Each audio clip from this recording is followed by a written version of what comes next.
Okay, this is the Iceland volcano. As you can see in the lower image, which I'm now going to zoom on it, you can see the clay pan, which was there and it looked beige color, is now disappeared and covered by the by the lava. The lava is oxidizing very quick. Look, the color of it is changed to kind of brownish color. And what I can say also is that this is a glacial valley. Of course, you can see it's U-shaped. And this was, there was some drop stones, glacial drop stones, larger stones that were dropped from the surface of the ice, top of the ice, which was on top of these hills you can see here, and even above that. And when the ice melted, they gradually, as ice melted, came down. And you know that when the stones, they get hot quicker than the ice. They absorb the sun's rays quicker. And it made a hole and eventually fell and touched the ground. It was there since the last glacial age. And now it has gone. It's disappeared under the lava. You don't see, you can see the tourists standing there.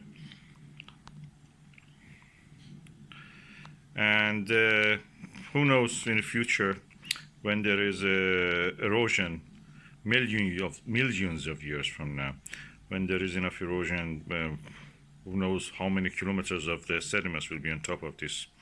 It may resurface again, like the way that we have found meteorites and drop stones in some rock formations in Sweden, in America, in Vietnam, in China, many other places.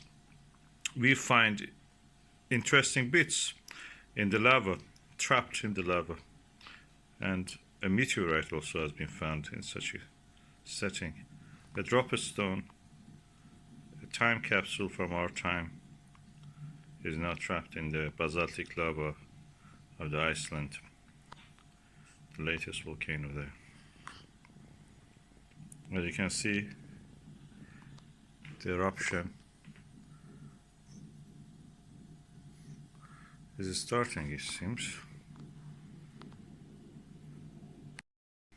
Yeah, the eruption is starting.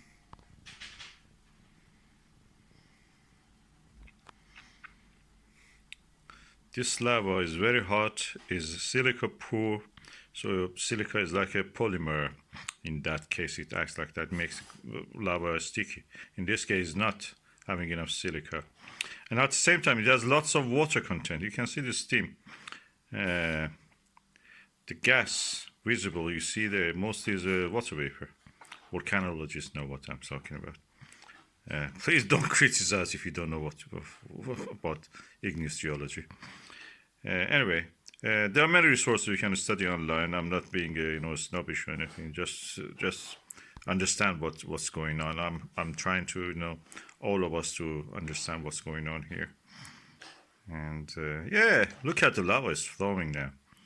It's a bit less runny than the last time. Oh, look, it's overspilled over the wall of the crater and the channel. It cannot take this. The lava tubes cannot take all of that. Look at that. I've seen a video actually that when the eruption began in, I think, February or March, it was 400 meters high, the eruption sometimes. So we can say this volcano can actually grow as far as 400 meters and yet being able to spew some lava into the air. It has now become stronger and bigger. So we will have a long time to observe this volcano. It may destroy its walls, it may do all kind of things, but I don't think that will stop. It will go for decades. The source of it is in the mantle, deep mantle. As we know, how the water ends up, by the way, in the lava. Okay, those who have knowledge of the modern igneous geology, they will know that when you have subduction, and we had in the two sides of the Atlantic subduction. There are evidence for it in the form of volcanoes and mountains. When you have subduction, accretion which is wet practically. It has a lot of fluids in it. Also minerals that have water in their chemical composition, like biotite maker. They've survived the subduction into lower mantle, almost touching the core of the Earth.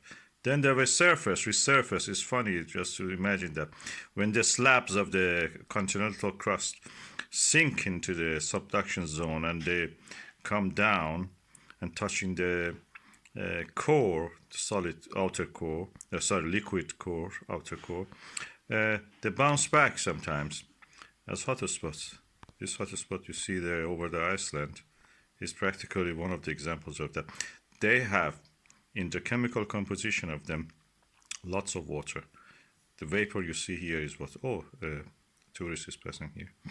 Anyway, so we have another person passing. Oh yeah, that's nice, actually give a good contrast. Anyway, so the water exists, and not in the form of the liquid water as we know on the surface of the Earth. It's in the crystalline structure of the rocks and sediments that form the thick continental crust. When we say thick, it means up to 50-70 kilometer thickness. And because they're practically buoyant slightly, they will come back later. They will not melt completely. And there is no melting actually in the deep in the mantle. Melting in that depth is impossible. Because it's under pressure. When there is pressure, nothing melts in that sense.